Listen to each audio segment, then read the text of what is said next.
What's going on, people? It's your boy DK. I wanted to come and talk about a very sensitive topic called rejection, and it's something that we've all experienced in varying degrees, whether it be family, whether it be relational, whether it be opportunity, jobs.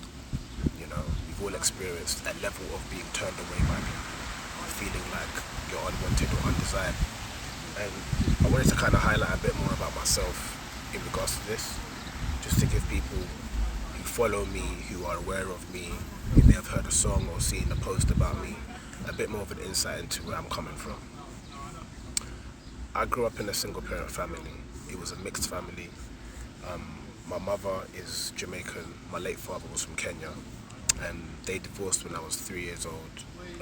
My mum, who at the time was living with my father in Kenya, had to leave with me and my siblings and come back to the UK where we were born, because my father wanted us all to be born with British passports. He saw the vision ahead of time. But anyway, I'm not going to go into full details of everything, but just to give you the basics. If anybody wants me to ever cover anything more in future, I will. But anyway, my parents were obviously in a domestically violent relationship when I was a baby. None of this I was witness to or have any recollection of, but my sisters who are older than me, they were there to see a lot of that. So when we came back to the UK, we came back with next to nothing. It took my grandma having to help us to get an actual house to live in. There was a point where we were sleeping on floorboards. We lived in Stockwell at one point, and we moved to Fulton Heath. We got a house, but it was really messed up. Plasterboard, central heating wasn't there. We had a lot of issues. Poverty was our portion at that time. But my loving grandma helped us a lot with kind of getting it, fixed up and whatnot. But for anyone who's grown up in a single parent family, I'm sure that depending on the circumstances that your parents are in, you can end up with a very stressed out parent, a very abusive parent. Sometimes they don't even realize they're being abusive, or they're taking out their frustration on you, but everyone's circumstances are different. My mum, in this regard, she didn't know how to cope. She had also been an abused child. She was molested when she was growing up. She was the eldest daughter of 8 children. She had a younger sister as well, but her sister, my auntie Pauline, she died when I was 3, so I never got to meet her. Anyway, my mum was trying to raise me and my sisters, but my sisters and my mother kind of clashed a lot. Obviously, they had known my father growing up, but then they were kind of stripped from that for good reason and brought to the UK.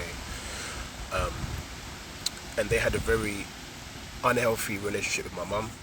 It was very physically and emotionally violent. I witnessed a lot of it as a child. My sisters being beaten, screaming, etc. I'm not saying this to vilify my mum, but I just want to be transparent about where I'm coming from, because it will make sense to a lot of people.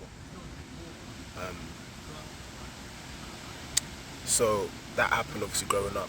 She became, emotionally abusive towards me as I got older. She did love us, but she had her own issues, divorcee, abused as a child, molested as a child, lacked as a child. On top of that, she's alone. My mum was suicidal when we came back from Kenya. My sister once found pills under my mum's pillow because of the pressure financially on her. One time I came downstairs, early hours of the morning, she was staring out the window with brown envelopes and I had crying. So I understand the pressure was immense, and that kind of led to the fallout of how she behaved. And me myself, growing up in a Caribbean family, I'm half Kenyan, so I always felt a bit different to my fully Caribbean cousins. My surname was a giveaway. I didn't have the same surname as them, so I knew that I was obviously, we're all black, but I'm different. And it made me feel, to an extent, different. Growing up, sometimes there were occasions where I wouldn't necessarily always be invited to, not because necessarily ethnically, but my mum and her brothers, they had a very strained relationship, and that kind of was a domino effect into how they kind of related to me. So I got a lot of emotional abuse from her because of her pressures that she was under. She was also looking for love, trying to find someone to love her, so that would distract her from me as well. She was a church going woman at one point, but she left church because she felt like it wasn't doing anything for her. She used to pray, she stopped praying. So a lot of things went kind of awry as I was growing up. Having no real role models in my life that were men that cared for me, kind of led me to get involved in the wrong crowd when I was a teenager. By God's grace, my sisters were both born again, and they detoured me away from a lot in terms of like, I didn't get into like, promiscuity and stuff like that. By the grace of God, I kept my virginity purely because of what they kind of spoke to me as a child. They were both saved, so their words really resonated as far as like obeying God in certain regards, But the rejection I felt as a child from like family, friends in school because of my surname being African, back then it was a bit of a crazy thing to admit you were half African. I had an African surname. I kind of felt like a bit of like I stood out like a sore thumb, I was made to feel different a lot of the time. I was called names, I was teased growing up. Tried to do the bad boy thing in my teens just to feel a level of acceptance with girls, etc. Different things like rejection. It was like symptoms of withdrawal. You're trying to do all these things to get a buzz, because you don't want to feel this thing. So it's almost like you're doing all these things like metaphorical drug taking to kind of get this feeling away from you, you feel me? And to get some sort of love and acceptance. Growing up, I was a person that poured into other people a lot, and I realized, when I saw my friends' families and people that come from two-parent families and loving homes, that my situation was so different. I remember a situation, my best friend, I was having dinner at his house with him and his family, and I saw them just preparing the food, putting everything on the table, talking to each other,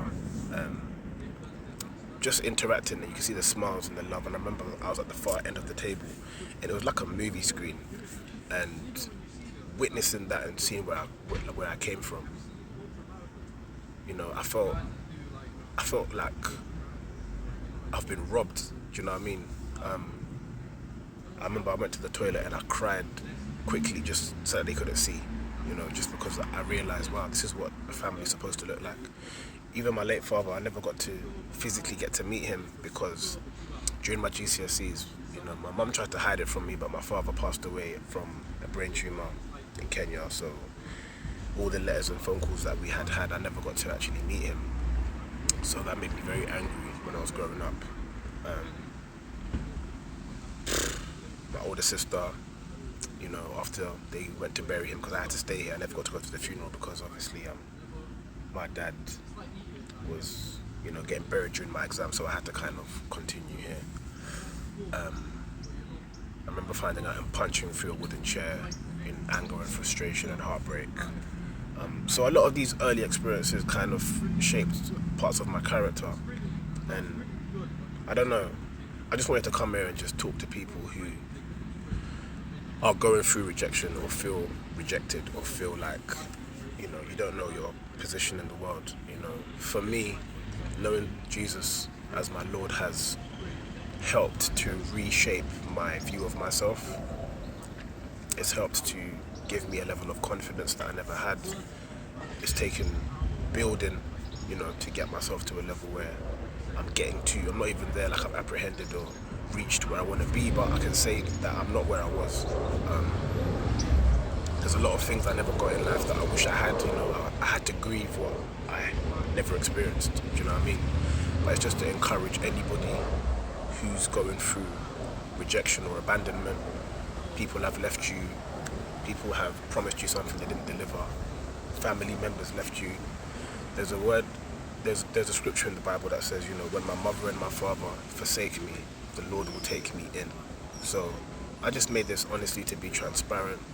I don't really do this kind of stuff like in this way anyway, but I wanted to do it today. I just felt led to by the Lord. So I hope this blesses somebody, and I hope you can take something from this. If you have any comments or questions or anything you want to ask me, DM me, message me. Hopefully I can be a blessing in some way. God bless you lot.